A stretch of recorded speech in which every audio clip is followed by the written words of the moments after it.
Good morning. Hope you're having a great day so far, that you're expecting the rest of your day to be blessed of God, and that you can't wait to see what tomorrow. But let's get through today first. I want to talk to you today in the book of James chapter 4 verse 7, and I'm also going to reference Romans chapter 13 verse 14. In James chapter 4 verse 7 it says, "Submit yourselves therefore to God. Resist the devil, and he will flee from you." I love that part. He will flee from you. Submit yourself to God. What does that mean? That means to recognize our weakness. We can't win the battle against him, against Satan. We need to stop fighting. We need to surrender our lives to Jesus as our ultimate and final authority, knowing that Jesus is the one who conquered it all. Death, hell, and the grave. He conquered. He took the keys away from the devil.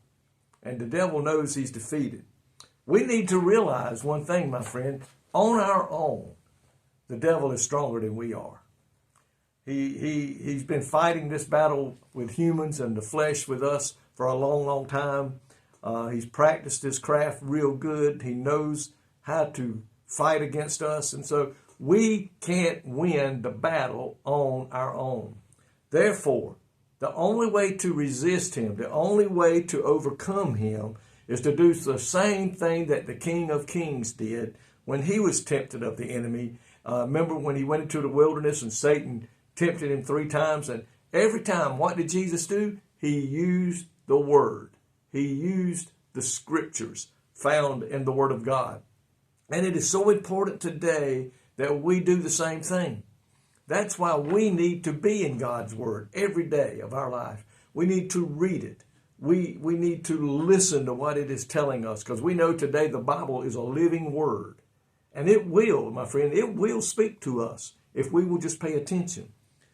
And the devil's going to come against us. When he whispers lies and puts thoughts in our minds or comes against us in a battle, we need to remember we can proclaim the truth that is found in God's Word, and it says he will flee from you as he did Christ in the wilderness. The Bible says there in that last part of that verse, resist the devil, and what? He will flee from you. We resist him by the Word of God. And we begin to let Jesus take over. To draw near to God means to come into his presence, come before him with prayer, praise, and obedience, and letting God take over our lives and lead and guide us and direct us. We must, number one, walk in the Spirit.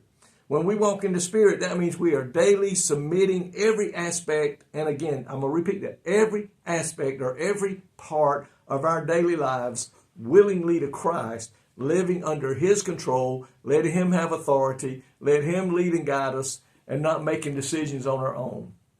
Ask the Holy Spirit today to guide us and to direct our path each day so that our life will reflect Christ. I believe today, my friend, that is one reason it is so important that we pray in the morning. Asking the Holy Spirit, Lord, I'm starting my day today, Holy Spirit. I need you to guide me in every step I take, every thought that I take today, every decision I have to make at work or at home. God, help me in every part of my life and turn it completely over to the Lord. When we can do those things, and that way when the enemy comes against us, we just say, well, Jesus, and Jesus will step in and take care of him. Listen to what Romans chapter 13 and verse 14 says. "But put ye on the Lord Jesus Christ, and make not provisions for the flesh to fulfill the lust thereof." When we turn it over to Christ, when we let Christ have complete control of our lives, we can then know that we are going to win the war. We're going to become victors, and we're going to live a life that will please God. We can't do it no other way. We can't do it on our own. This flesh is weak. But with Jesus, the Bible says all things are possible. And I truly believe that includes he will win the battle. He's already won it, but he will fight the devil, and the devil will have to flee us. And I pray today that we will remember that next time he comes against us. Lord, thank you today for being the one to fight our battles, the one that asks us to come to you and surrender it to you and let him come against you because you have already overcome him. Help us today to fight in the way you want us to fight by giving it all to you.